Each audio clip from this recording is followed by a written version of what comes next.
I also love Shards with Medusa, right? She's slow, kind of stationary in fights a lot of the times, and Tusk just makes it all the more easy. Also, Snapfire, similar. You know, Cookie, a little mobility tool, can go a long way for Dusa.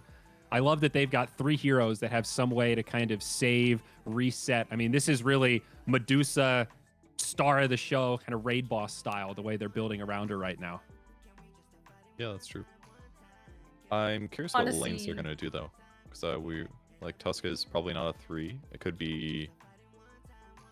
I guess it's I don't know. It's like either Snapfire 3 or Snapfire mid. Yes, I think so. I think it's probably mid, but I want to just... I want to see something ridiculous. I want to see this Dusa get really big. I want to see Snapfire get the gobble up and just launch Dusa at people. Like, that's what I want to see. Yeah, I know it's there for save too, but I just think it'd be really funny because, again, Medusa is very slow, right? She kind of wants to fight around her. So I just want to see Snapfire just yeet that Medusa in there. Get in there, Dusa, you know, earn your core, you know, status, and, you know, maybe see the bullwhip come out too while she goes and tosses her out. But it's not bad. Now that the ult has the movement speed on it, Dusa has way more options for that kind of stuff. And after thinking about it, they settle on Lesh. So some big damage now for EgoBoys. So kind of interesting in terms of how it like fits with the hero composition. Outside of like Earth Spirit, I guess I could do like Yule setups too for Ice Blast, but it's an okay range too for Iron Shell, really, because you're already going to be standing in melee range anyways. If Darkseer goes something like Ags, that could really help Lesh, but right now it just feels like he's a little vulnerable to burst from if Infamous ever goes on him. I think the other thing is there's just so much magic damage coming out from this lineup here from Ego, which makes me a little bit worried here, because once they get some BKBs online, they get a hood online, this stuff is not going to be nearly as scary, because Infamous, you know, they still have another pick here, so they could go, you know, for something more physical damage if they liked. You know, they have flexibility with this draft. Like the Brood Ban. That's a good read from EgoBoys. And EgoBoys have 9th pick, so it is Infamous that'll have that final pick. And we'll get to utilize the flex of this Snapfire, at least to some degree. Another nice thing about the Leshrac pick, actually, is that Ego's, and I thought about this because of the Brood Ban that you mentioned, they don't have good AoE to deal spiders, and that also means that they're not going to be able to push out lanes very well. Or Spirit and A are both pretty bad at that, at least until A gets shard. But Leshrac and Darkseer, very good at pushing lanes, so they can just play around those 2 cores right now, and they shouldn't have too many issues there. I'm not necessarily confident that their team fight is better yet, but hey, at least they can push their lanes out and potentially look for kills after. Viper. Are we picking Bristleback here? Are we going to do the Bristleback Darkseer? Safe lane BB? There's no... But there's no Spectre again? Catch. Those are the 2 heroes I think of with that Viper ban. Spectre. They don't have a good initiator stun, but... Okay. Oh, yeah, you're right.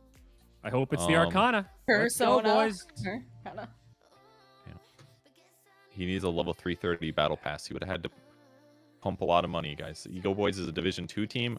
I don't think they're ready to just drop legit, like, what, $100? You don't know that. Maybe he's got a lot of fans, dude. Maybe he's been saving up those subs or whatnot, you know? Just like, it's gonna happen. I'm gonna go and buy it in the middle of the DPC qualifier. Or not DPC qualifier, you know. It's hard. You'd have to have your fan on deck ready to gift you levels while the match is happening without you needing to pay attention to literally anything else, you know, like don't your match integrity. The power but you don't have that Purge? I'd love to see it. I want to see it. I want to see it. It has a lot of cool effects. There's like a custom blade mill animation. There's a custom radiance one. It looked pretty cool. I was halfway through then that fucking draft started. I was really annoyed. I'd love an Underlord type hero here for Infamous. Like put the Snapfire mid and grab an offlaner with a lot of catch. You know, somebody that can grab the Darkseer or whoever he's got surged up. And they go Night Stalker. Whoa. Okay, talk to me about this hero. What's going on with Night Stalker? They need Batman? Yeah, they need somebody to be able to run at their opponents because, like, if it, like, Snapfire is a little, like, obviously Tusk and Snapfire can run at people, but it can be a bit iffy at times. Night Stalker is going to be able to pressure the map. He's going to be able to easily kill A every single fight. If I'm A this game, I'm like, I'm not going to have a good time. Either Tusk or Night Stalker is going to kill me every fight. So A is basically just going to be able to throw Ice Blast, and that's all.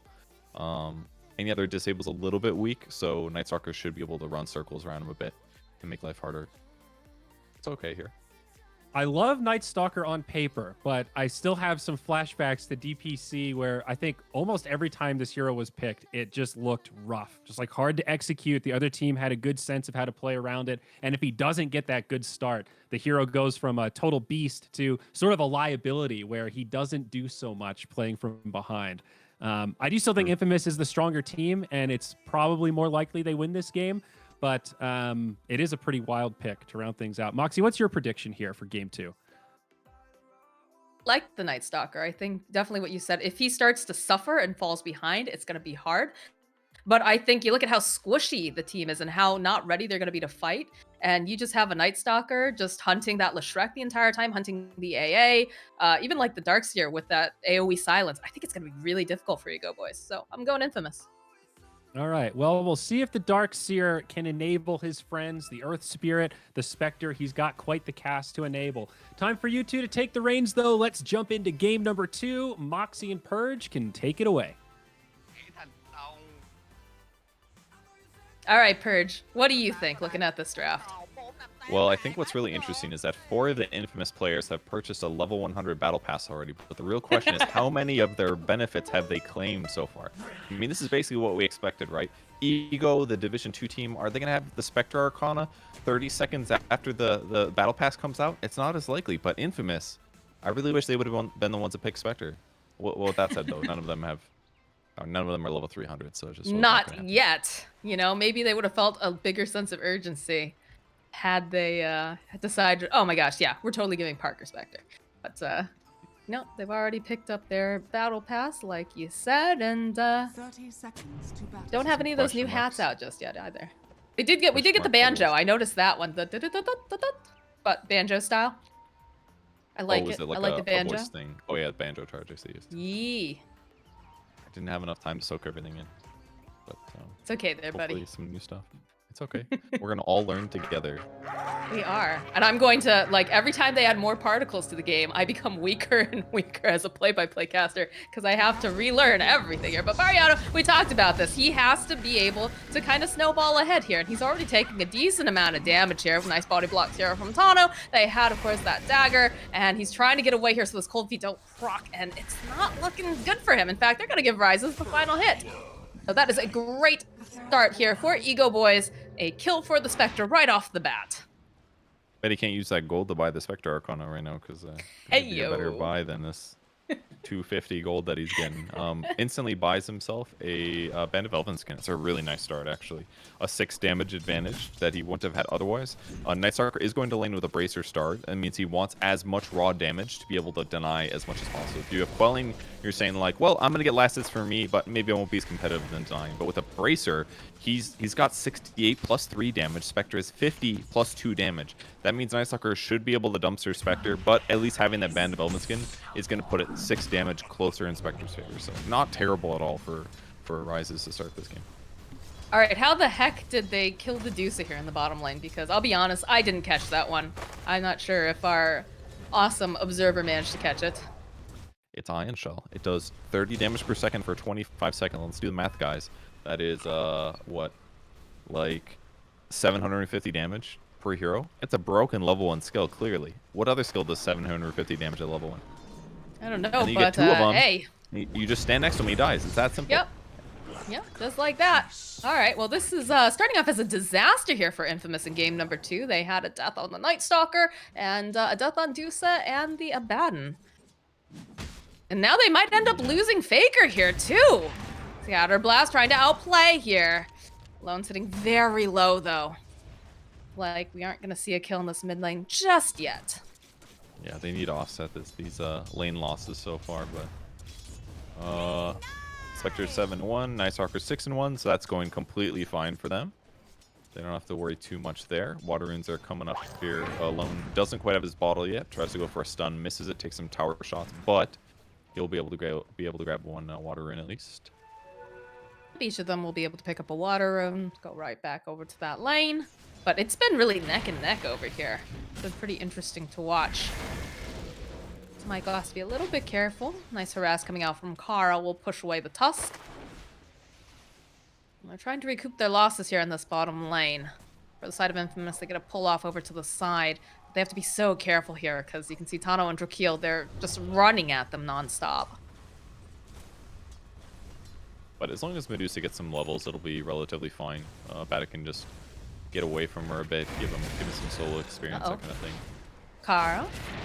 Well, these nice shards coming out here from the Tusk. Mariano's chasing after this ancient apparition and doesn't quite have enough damage, unfortunately. So it's like Kara is going to be fine, and they are pretty much slowing him down as they do get a rotation to that mid lane coming out from the Earth Spirit. They got a kill on Faker. Really nicely done. And that's one of the downsides of playing a hero like Snapfire mid is that while the hero is functional, oh, wow, he even grabs an Observer Ward too. That's a sick D-ward. Knows where they're placed, and he, based on his movements there, he anticipated that his opponents knew that he was there. He scans even to see if Earth Spirit is still in the area, but this is where the tricky stuff becomes really helpful. He's going to show himself bottom now, so Snapfire will try to regain some lane control here, but a bit of a rough start here for Infamous. I just did that. I'd like to see Infamous do some stacking too for this Deuce. I think that's very important. We saw during season 2 of DPC, you know, the team that had the most stacks is the one that, you know, generally ended up winning that game because they were able to accelerate so quickly. Yeah, assuming you have the heroes that are good at clearing stacks early. Like in the past, you'd stack for this, like, what, 15-minute time limit when he gets Battle Fury, but a little harass on Acel here. No, he's fine. But yeah, Medusa, amazing at clearing early stacks. Axe, so good at it. Spectre can do too with, like, Blade Mail, potentially. But it just depends. Are fortified.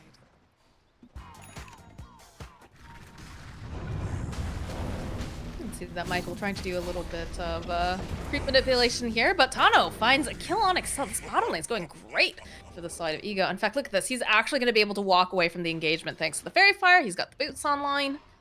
Yo, Tano is owning so hard. He's got more kills right now than he had assists in the entire last game. Like, this is his hero, clearly. It is He just 4 needed kills the right hero. and 1 assist at 4 minutes 40. Like, that was a great punish. Like, the Abaddon came out, threw a Mist Coil at Darkseer to get him low, and then he's like, oh, I'm punishing that. Jumps in there, punches him back, gets some Ion Shell damage, gives Drakeel some space, and even though Medusa is still going to be completely fine in this lane, like, she doesn't have to worry about the Ion Shell damage at all. Just gives him a little bit of protection. And Darkseer will just get his items. We'll see what he buys. We are seeing some stacks coming out now over in the Ancients in the Triangle, which is pretty nice for this Deusa. But we do have the nighttime now. Mariano's not quite ready to be running around too much. We'll need a little bit more help. But Michael, of course, is running right up there. Does have the tag team and the shards if necessary. Throws out the shards. Holds rises into place. Has to cut down that tree. Still trapped a bit, but looks like they're not going to hard commit. As over in the mid lane, you can see Tano looking to make this rotation over onto Faker. There is, of course, Acel waiting nearby, so they should realize that they both got backup here with the way that each one's playing. So Tano is just going to make his rotation now up top, throw down a sentry, and quite possibly... No, he's not going to... He's going to wait around for the rune. Okay. He's doing so good. I like where this Radiant Ward is, too, to spot where Earth Spirit's going to want to linger near that small camp. But this sentry he placed earlier to block this small camp ends up protecting him a little bit as well. But yeah, blocking the Ancient stacks is excellent. So far, like, Tusk does not feel like he's done much here. He's going to go in. Roll over onto Michael. Cookie hop forward, though, as Acel is here. So they should be able to finally end the reign of terror of Tano. And Faker will happily get himself that kill. Too bad Michael just got whiplash, I'm sure. Gets punched back, and then Granny shoves a cookie in your pocket, and you just launch your body for it at the same time. Really, yeah, that's how it's supposed to work, right? I guess so. It looked very violent. Surprised he didn't take damage from all that. Night Stalker, it is nighttime now. He's got phase boots. This is one really nice thing about picking Night Stalker is that once that 5 to 10 minute period comes, your support doesn't necessarily have to be here, and the enemy carry just doesn't feel safe. Like, Spectre is still very pressurable as a carry.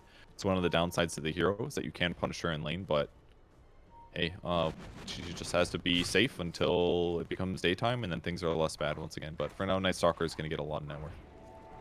I mean, I will say the one nice thing for the side of EgoBoys is that when you've got this Night Stalker, right? And he's pretty scary, but you're gonna need some extra rotations really to make it very successful early on, at least at this point.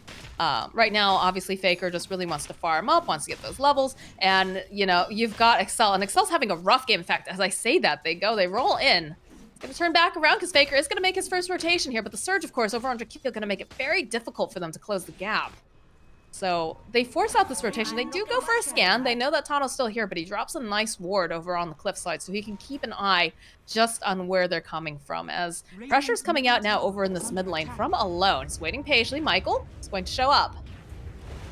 Going in for the snowball. Connect as they do have those Snapfire kisses and they're coming in hot. They almost managed. Yeah, there it is. There's the kill on Michael. Not quite enough though to take down Alone. And while this is happening in the top lane, you can see Mariana's just trying to pressure the Spectre as much as possible here, realizing that a lot of these supports have left. He's going to go for the Dark Ascension as well. There's going to be a dagger tossed out here by Rises. It's taking a while, and Mariana's going to be careful because he is taking damage, but it's not going to be quite enough because Rises one more hit. He even goes and uses the Fairy Fire, the tower, helping him out the best that he can, but not enough damage to kill the Night Stalker as he finds and slays the Spectre. Really nicely done. Yeah, 50 bonus damage from your ulti makes that a little bit more straightforward. You don't have to worry about him running in circles around the tower.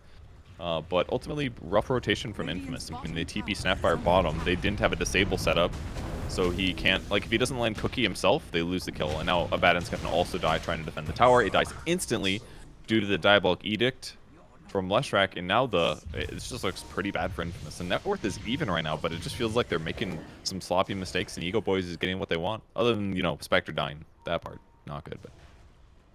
I mean, you expect that, though, from the draft that they've got going on, right? You've got a Leshrac. You know that this Dusa is going to cause a huge problem later on. So I think, you know, EgoBoys are playing their draft very, very nicely and just trying to take away this jungle from Parker here on the Medusa. Top lane, though. Trying to get a kill over here onto Kara. Have to be careful of that cold feet. Cookie hop forward, though. Almost enough to get the kill. Does he have the scatter blast? With 3, 2, 1. Can he get close enough? Yes, he can. Faker melts himself an ice cream cone. Because, you know, ice cream goes well with cookies. Wonder how close that would have been if he didn't turn to cold feet. He might have been able to get out of the range of the scatter blast. It was pretty close, but ultimately a big kill. Gets the rotation. He is queuing up Ags, so... tossing the Medusa into the backline is what we're going to see. Yeah, I wasn't sure if you were going to be right about that. The way that Thompson played this when he played, he was like the only Snapfire mid that I saw in EU or Western or Eastern Europe. But he would go like Blink Rush, and then that way he could like jump in and instantly do a lot of damage. That was kind of interesting, but they kind of washed out. They didn't do so hot, so I just kind of felt like Snapfire mid was dead. I'm excited to see what he does differently. Tano's going to get held in place with these shards here. Doesn't look like they're going to go for those Snapfire kills this time. Nice cookie hop forward, though, again, coming out from Faker. Enough mana here if he'd like to go and drop those kisses, but he's going to hold on to them a little bit longer as Alone teleports into the mid tower. Go for the pull back here. Sidestep, nicely done here by Faker, but they do manage to go and drop the wall.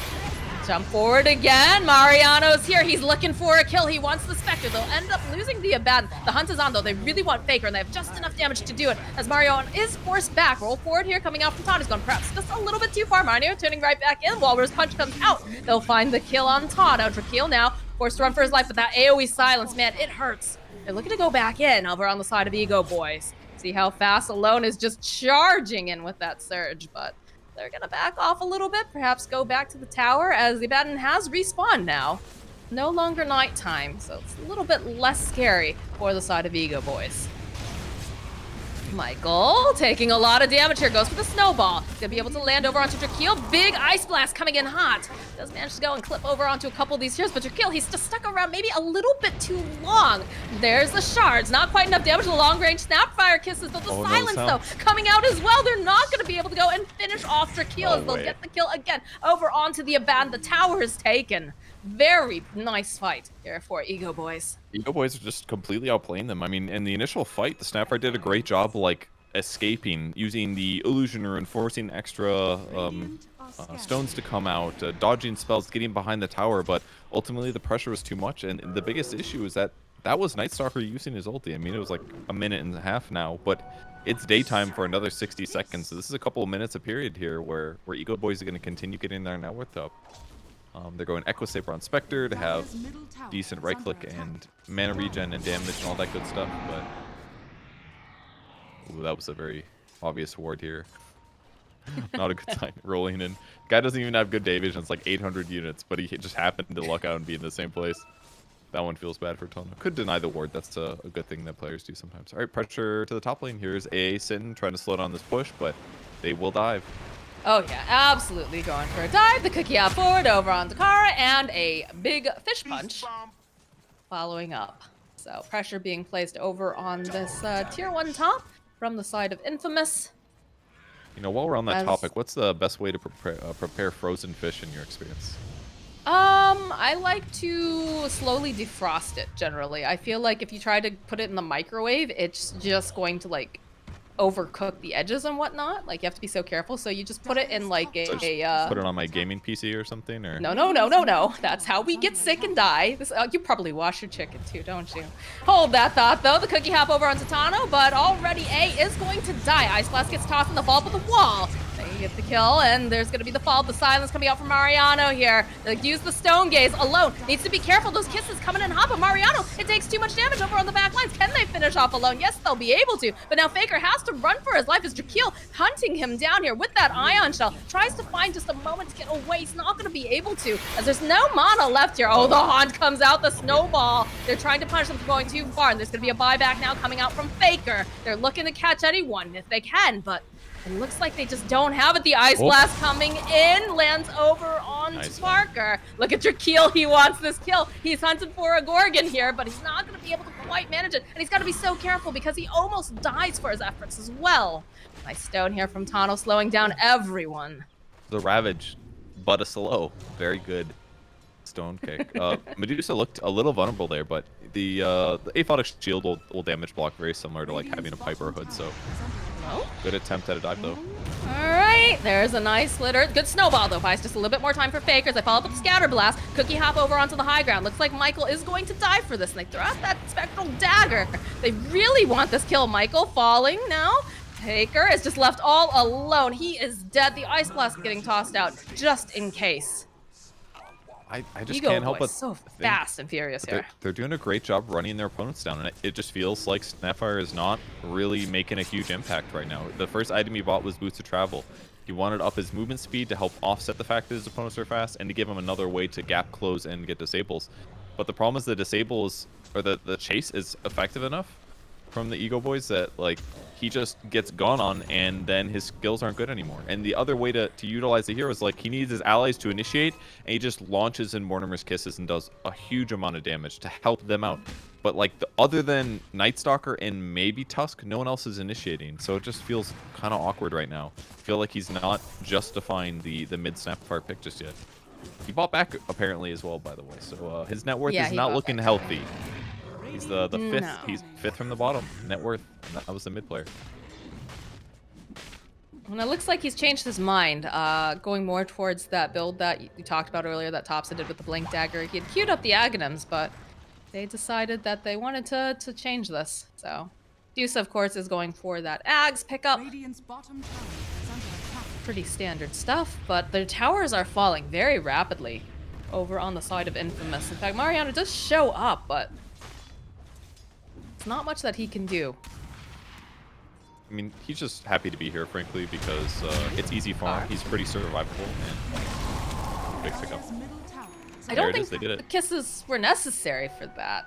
I didn't see, maybe they were. But I'm just happy they did their combo. Snowball, tag team punch, launch the kisses, get a kill, creates map pressure. It's all good, even if it was the 5. Fine time for Medusa. She's the most farmed hero in the game. That's the thing that's keeping Infamous close in net worth. They're behind by 3K now, but I was surprised that it was even close in those previous fights, and it's basically just because Medusa is such a quick farmer here. I will say that for the most part, Parker has not been contested in terms of like trying to shut down the farm. We have had a lot of attention and a lot of fights. Hold that thought. Faker top lane. That Haystrom was saving it, but they have a Yules. They'll be able to go follow up with the splitter. Then they have just damage to get a kill on Grandma. Grandma a little greedy this game. She went movement speed over health. So Boots of Travel and movement speed talent and a Wind Lace and a Haste Rune. She's like, you guys can't kill me, and then they just hard dispel it with the Yule Scepter. Good luck. You're dead, Granny. That feels like Faker in a nutshell. I feel like whenever I see him, he tends to be very greedy. But pressure on the last tier 1 top. Let's see if they can defend this. They've got a drum on Tusk. This is like one of the few heroes that's really good on. Amplify your team's damage. Great with the Dusa. They'll defend it, and I feel like this tower is very important for them to defend, especially considering the mid one has already been taken by the side of EgoBoys. Yeah. Just because this triangle is so value, right? Yeah, that's true. Triangle, that's a really good point. I was going to say Roshan, but triangle is arguably just as important just because you have Medusa. If you have a hero that's great at tri-camp farming, then yeah, another TP point to cover. It makes it harder for your opponents to retreat after they invade, so it just makes everything feel a lot scarier. Defending that tower is going to be a big deal this game. They want the Spectre. Mariano sweeping around. And silence. So the Snapfire dagger. kisses, the follow-up here with the catch, and that should be a dead Spectre. So there we go. There's one of those combos we talked about before. You know, it's the shards and the snowball punch with the kisses, and it works out very nicely. But they do have to be careful because EgoBoys, they're on the prowl. So Looks the like Infamous it's called just their Mike. bluff. It's very common for Spectres to be solo while your team goes to look for a fight. That way Spectre can hunt in. So they just ran right at the Spectre, got the kill really quick, made it work out. Night Stalker going the non-greedy build. He just went phase, bracer wand, got a BKB instantly. That way he doesn't have to worry in the slightest about diving the backline. He just picks the target that's most important to silence. He's going to stand on him. And it's probably going to be A or Leshrac in most of these fights. Lot of pings coming out now over from the side of Infamous and from the side of EgoBoys as they go for a smoke. Know exactly where the EgoBoys are, but of course, they have to be expecting this. No one else is showing on the map. Night Stalker leading the charge of Dark Ascension. He's got his eyes immediately over onto Kara. He's gonna get run into though by Tano. The reverse punch. They should have enough damage to take down Kara. There will be no Ice Blast available this time. Mariano has that BKB popped. He's hunting for this Leshrac. Not gonna be able to quite get his hands on him, but instead we'll turn around, chase after Tano. And again, they're just not being able to lock him down. I'm not sure if they're gonna be able to catch him. Pretty big Mario's mistake from Night trying. Stalker. He should have been able to interrupt the rolling or block the boulder, but it's still okay. They get the mid tier 1 tower. They're re-engaging over on the side of EgoBoys. They have their eyes over here onto Michael. There's going to be the Haunt coming in. Silence over onto Mariano. Snowball buying a little bit more time for Michael as he's going to try to run out. But over on the mid lane, the hunt is on. Rises and Tano trying to find this kill. A getting tossed right back in again. They'll get the kill on Tano. He goes, he pops his ultimate. Ice Blast coming in hot. Should land over on at least 2 of these heroes as the Medusa uses the Stone Gaze. Is going to get used up into the air. And they do have those kisses, but they just don't have the lockdown and control. Alone, though, he is left kind of alone over on the side as he eventually does fall to the Medusa. Can they get anything else out of this is the question. Both teams using pretty much everything in their kit at this point. Yeah, Medusa Ags actually looks pretty strong this game. The EgoBoys lineup is, they don't have an abundance of armor, so stoning them and therefore increasing the physical damage they take feels pretty good, especially in combo with Tusk, who amplifies physical damage and can walrus punch. So if they combo together, they can definitely do a bit more damage than they would expect, and that it really showed there with the Leshrac. A lot of Leshracs have been going like Eternal Shroud, Yule Scepter. I can't remember what his tag is. The mid player for T1. He would even skip Lightning Storm to get a lot of stat levels, trying to tank up and be survivable. But Lesh looked real squishy in that fight, and that's a liability, even though he's been playing well. Big ol' Ice Blast coming in, but they do have the double damage still online for this Medusa. They want to take this fight. They have to be careful, though. Already you can see they're trying to push everyone away. BKB coming out from Mariano now. He's trying to find his opening over here onto Alone as the Yules comes out again over onto this Medusa as well. He's going to be the ultimate popped over on the Abaddon. They just can't seem to find the opening here. As the Medusa, she's taking too much damage. She has no mana left. She should fall here. So she tries to go down swinging. Drakeel eventually finding the kill. And this Roche is sitting so very low. There is no buyback on this Medusa, though. Mariano waiting patiently, hoping maybe he can soar over here, get an idea of how low this Roche is. Maybe go for a snatch or something. Nope, it's going to be Rises picking up that Aegis. Followed up with a nice Ice Blast as Night Stalker as Toast Michael looks like he's going to be next to fall. And now Excel will go down too. That is utter chaos. Just Infamous throwing the game there, basically. They got the DD and they said, hey, this is fine. We can definitely take Roche, but it wasn't nighttime. They didn't have Night Stalker ulti. I don't even think they had Stone Gaze at the time. So, like, Ego just comes and they just fight him for it. And they just can't win the fight there. You saw Night Stalker pop BKB, turn on Crippling Fear, and walk after them at like 350 movement speed. It's not going to be as impactful there if you don't have that mobility advantage. And even stealing the Aegis was unlikely to happen. The Leshrac there just could have lifted him the whole time. So, good attempt, but just lost 4 heroes. Like, throwing your advantage away. Like, I don't know, just disengage. Just disengage. All right, now EgoBoys sitting at a 3K net worth lead. Still have the Dusa sitting at the top of the net worth over on the side of Infamous. But the top 3 cores, this feels almost like a what is it? A reverse of last game, right? Because in the last game, we saw that EgoBoys core, the Naga, was sitting at the top of the net worth for a long time, but the other 3 cores over on the side of Infamous were quickly taking over. Mm-hmm. So what's the play here? The game just feels kind of hard for Infamous a little bit. I mean, they still have like good skirmish and stuff like that. Night Stalker still gives you vision advantages. You can still dive to the back line, and they've got tools to burst Leshrac rapidly for sure. But Medusa's going to be the solo core. She'll be the tanky one in the front, and they're going to have a diffusive blade Manta Echo Saber Spectre who's going to drain mana, jump on her, and find opportunities. So you just can't let them pick you off when you're by yourself. That's the scary thing. They're trying to get one. The setup on Faker. It's just Tano, so I'll turn it right back around because they did end up picking up the Yules, the Scatter Blast, the Cookie Hop. They need to be careful though because there's a lot more people here than I think Faker had thought. So they use the Haunt, they get the kill. The Stone Gaze comes out now from Park. He just wants to try to disengage, and he is going to be able to do it. But Faker feeling a little too confident there that he can just jump right back in. It's always a bad sign when like somebody does something aggressive like that, and you're thinking like, oh, they just made a mistake. I'm gonna outplay him now, and then like his whole team is there, and then you just feel so stupid. But you assume it's a mistake on your opponent's side, and maybe they're not giving them enough respect. But Snapfire did not need to get to Cookie offensively there after the Yules. Like the Yules was fine, the Scatter Blast was fine, but Cookie offensively a little dangerous.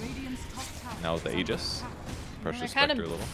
They're not happy that they're in the triangle here, but Alone will manage to take the last T1 standing over on the side of the Radiant.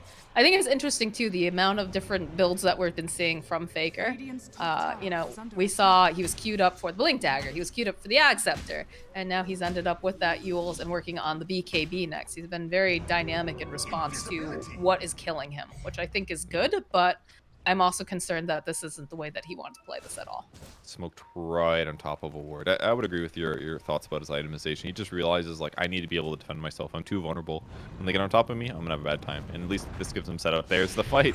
Here it is immediately. The silence, though. Ice Blast comes in. Doesn't manage to land on anyone, so they're going to go chasing after Tano here. They do, of course, have that Yules. Buys a bit more time as KXY falls immediately. Tano is taking a long time to kill this Earth Spirit. This is not looking great for them as they go for the vacuum. The pull back. Mariano is just taking down Magnified. Tano gonna buy back now. A sitting just a little bit too low, and there it is. There's the Stone Gaze. They have to disengage. They've already lost their mid. They've lost their Abaddon, their save. And they're still looking if they can catch anyone else. They have that ward. They know exactly where Parker is. And look at Alone. He's surged up. He's hoping that he can get his hands over here. And he is going to be able to go use the Yules. Michael jumping in. The wall gets dropped. The Split Earth coming in. Michael is just burning to all of this damage. Plus the Ice Blast coming in. There's no mana left. That is a dead Parker. And it's a dead Michael.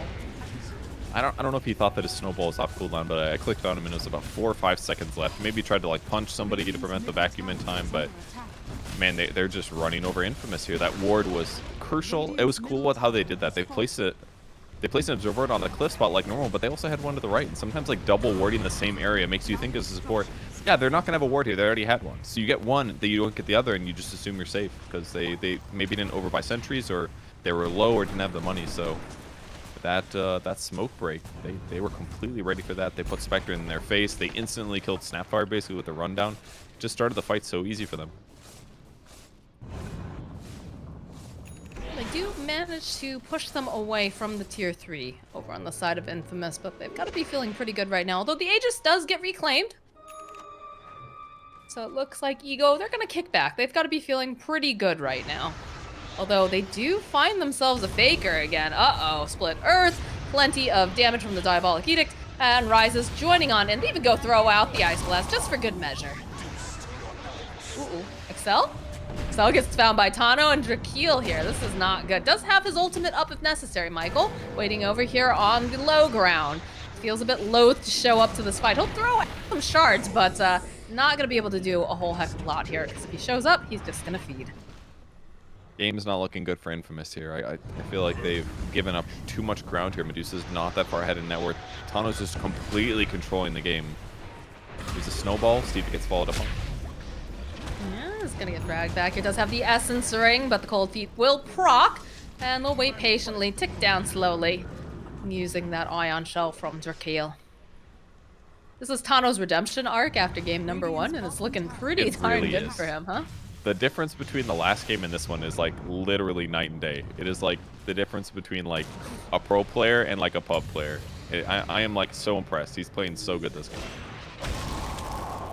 BKB coming out from Mariano just to teleport out. That's a feels bad. But does manage to escape. They use the Ice Blast in the top lane, so have a little bit of time before that's going to be back up, but not very much. Orb of Destruction found for Spectre, so even before he gets the Scotty, he's going to have another slow. It's actually going to be so oppressive. He's just going to go on Snapfire every fight. Trying to make something happen as the Snapfire kisses are just a little too far off the mark here. We'll be able to put some damage over onto Karn. They have the signs, but Mariano, he just ticks down. There's too much physical damage. Parker now running away. The Haunt immediately coming out from Rises. Ice Blast getting tossed out. Should be able to connect over here onto this Medusa. As A goes, he pops his ultimate. Finds the kill over on Michael. Get a couple of these hits off, but it's just so hard for the side of Infamous to engage in these fights. They're constantly being brought to them, and they're always hunting Faker this time around. Yeah, if they have BKB on the Night Stalker there, maybe they can engage, but that Observer Ward is still there and spotting everything that's going on, so I feel like EgoBoys just run away with this game. There's too much advantage, and they have great run-at-you heroes between the Spectre and the Leshrac and the Darkseer and the Earth Spirit. Everybody except for AA gets to run at their opponents pretty much constantly. And Infamous doesn't have like the AoE teamfight to slow it down enough. Got that Eternal Shroud up and running over on Alone. Guy has been doing a lot this game here, whereas last game felt like he is having a really difficult time making things happen with his Nature's Prophet. Doing great this time, that's for sure. Gets lots of picks, good KDA, very tanky right now. Everything's gonna be absolutely fine for him. Doesn't have a BKB. That's maybe one thing that would be kind of nice. That way, if like he gets out of position, Night Stalker goes on him, he can defend himself more than just Yules. But you know, his raw stats right now are fine. As long as he plays around allies, he'll be all right. So just keep pressuring, keep getting net worth on Spectre. Spectre's net worth is about the same as what Medusa's is now. So Medusa's net worth advantage from before is completely evaporated. Faker's Courier just got killed with the point booster. He's been working on the Ags. That's going to be some time before he's going to be able to complete it now. Good snipe here coming out from EgoBoys. It's definitely going to cause some problems for Infamous. As if they didn't have problems already. Yeah, I'm not a believer in Snap Mid. I just don't think it's that good. Like, it can snowball. Like, the abilities on paper are great, but the hero is not very mobile. And if you don't have anyone else to, like, set up your stun, it can be a bit iffy to get these catches. And you need a lot of net worth to offset those lackings. You need a Blink Dagger or a Boots of Travel. And when you need to solve too many of these problems, you basically need, like, a Glory Perfect game for the hero to feel right in the role in some ways. Like, or if they just execute better, it would have been fine. Like, get more Snapfire ulti kills, first rotations, get a kill or two. Those things really fix the hero, but those rotations didn't go well for Infamous. So now you're just playing with a not good mid hero who has not even close to the same net worth as the enemy team. I felt like the laning was all right for the Snapfire. Do you think it was too greedy of a build with picking up those boosts of travel? Would you have preferred to see, you know, the Ag Scepter come out earlier, or... I don't think it was necessarily the build. I just remember that Earth Spirit ganked him once. That put him behind. Then his rotations, TP to the bottom, didn't get a kill there. So it was just like, it just felt cold in the sense that lane didn't go quite as good as it could have. And then the rotations didn't work. So now all of a sudden you have these disadvantages from being a Snapfire mid when you're playing against a guy that can just anywhere haunt on top of you and pressure you until you die. It's just hard to play this game. Well, looks like they're going to try to make some tower push here in the bottom lane. The fort comes out. Ego is just staying here on the top, right around the Roche pit. This is their next big objective. They want to make sure that they're able to pick that up before they go high ground here. Comes out, does connect. Something that Infamous can do, basically. Yeah, they found themselves in a bad, and they've cliffed him. He has a beautiful ward, but like everything beautiful, it is going to be short-lived as he eventually gets snuffed out. He just went in the jungle to collect a TP scroll, that is all. And now he has 7. He's very wealthy. He needs to open up a shop now. He could make a book out of these, I think. This is what I learned going into the jungle when it is dangerous. It was a short-lived life, Gonna but have it is a lot of pages. lesson. And that 15 pages by the time it's a short story. 15 pages, good lord. Look how fast this Roshan smells, though. He is just absolutely slain. There's another Aegis for the Spectre, and who got the... Shard went over to Leshrac. All right. Fun times. The shard had the biggest upswing, I feel like. It's another Night Stalker TP. It's just so annoying to have to deal with that shard. It is, The but Venn diagrams. it also phased out during the major too. It was really hot at the start, and then towards the middle and end, people were getting it later or letting Roche drop, but they weren't buying it necessarily as much. And the Lesh 4 definitely fell off the cliff, more or less. But it's, hey, if you're getting it for free, still really good for these kinds of engagements, especially against heroes like Dusa, where outside of her ulti, she's not that mobile, so you should be able to get multiple stuns on her. They almost have a completed Ag Scepter over on Tano. I just want you to know. This guy has been doing the work. Nice. 22 assists, 4 kills. This is the Tano that I think the fans wanted to see in game number 1. Yeah. This will be great. Gives him another survivability, he can save allies. That will be very solid. Or he can just jump in, catch somebody, and punch them into his team, That's true, too. I'm interested because Faker has completed the Ag Scepter now. And so I'm wondering, I don't think you want to yeet the Medusa into the fight anymore. I think you use it as a save, right? At this point, considering the position they're in. I would say no. Yes, you can use it that way, but we're talking a 4,000 gold, 4,200 gold item. You don't just want to use it just to save somebody, typically. You're talking about probably tossing creeps at a good time to deal a bunch of damage and get a stun, or you launch in Night Stalker to the backline. With that said, Night Stalker also has a Blink Dagger, so it's a little redundant. There's some issues with everything being efficient. Maybe it makes sense for Night Stalker to spend that 2,000 gold getting something else, and then he gets gobbled in. But they haven't hit their timing, didn't quite match up. Night Stalker ball blinked anyways. Bottom lane, they've been hunting Faker. Immediately the haunt. He's got the spider legs, though. He's going to try to get away. They have the defusal, the slow, everything.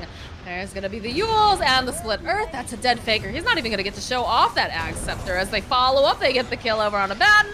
And now they're looking to get themselves a Medusa here. The Stone Gaze does come out, but she's got to fight herself here.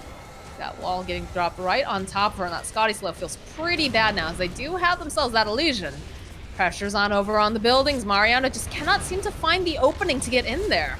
And it feels like their initiation is just a bit lacking now. So they just continue to go take down buildings. No Snapfire for 40 seconds, and the Abaddon's not going to be up for another 18. It's like they're going to go for the other tower. I don't know how they stop this. I think Group that's weight what is Infamous dead. is asking That themselves is the too. plan.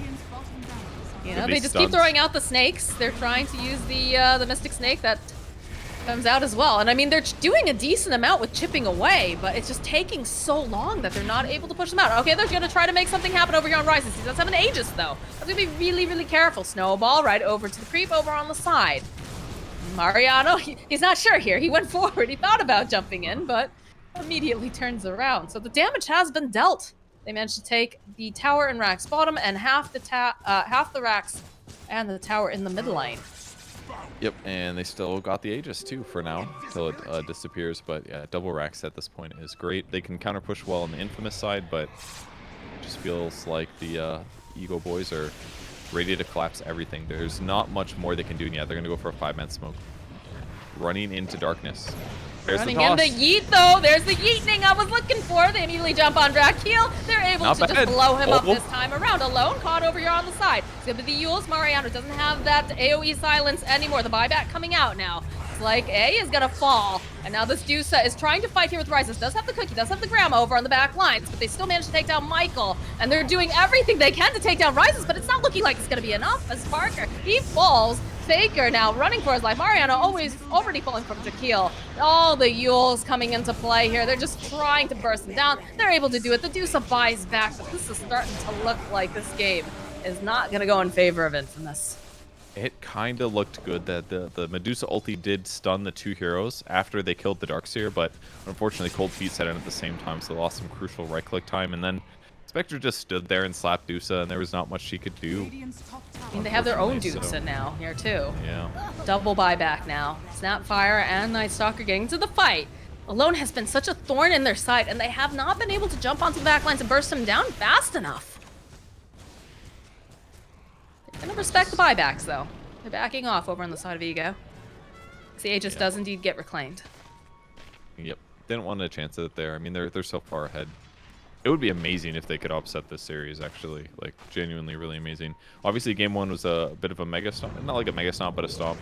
This game is a well-fought victory for EgoBoys. They definitely played quite well. Can they do a third game? I could definitely see it, but this would be a huge upset to go deeper. Oh, Faker. He just shows up and immediately gets blown up. Down for over 90-something seconds as they're just rolling on through the base here on the side of EgoBoys. You have to be careful. This Deuce is very scary, but when you don't have your entire roster, when he can't stay alive and every engagement starts off with a pick-off, the game is very, very difficult. As Lone looking for that star. Yeah, he gets the split earth off. Parker just trying his best here, managing to do the stone again. Front start goal. They try to do a wraparound. They've got the snowball, but they go and they drop the wall. Michael just evaporates here as he is going to fight back. Stone Gaze coming out now from Dusa, trying to do as much damage as possible as Mariano does fall. He does not have that buyback here. It's a nice ice blast over here. It's Dusa against the world. Parker, he's trying, but he's going to get bashed. Everything. The GG gets called. EgoBoys will take game number 2. They play this game so well, with the exception of like a couple deaths that weren't even like mistakes. They just felt like they had firm control of this game throughout most of it, and maybe a lot of that was Infamous making mistakes and Snapfire mid being something they tried but it didn't work. But they just picked really solid heroes. Their draft worked out nice, and they ran over Infamous. Really well done by them. We talked about it earlier. We said, looking at EgoBoys, personally, I was a little concerned. I saw Night Stalker, I saw some squishies, but they managed to play it very, very well. Alone played a great Leshrac, making sure that he was very active early on, and that's what I like to see him doing, being very aggressive. But yeah, EgoBoys, they played this very, very well. And Infamous, their back's up against the wall a little bit now, so they're going to have to come back strong in game number 2, but we're going to take a short break, and when we come back, we'll have the post game.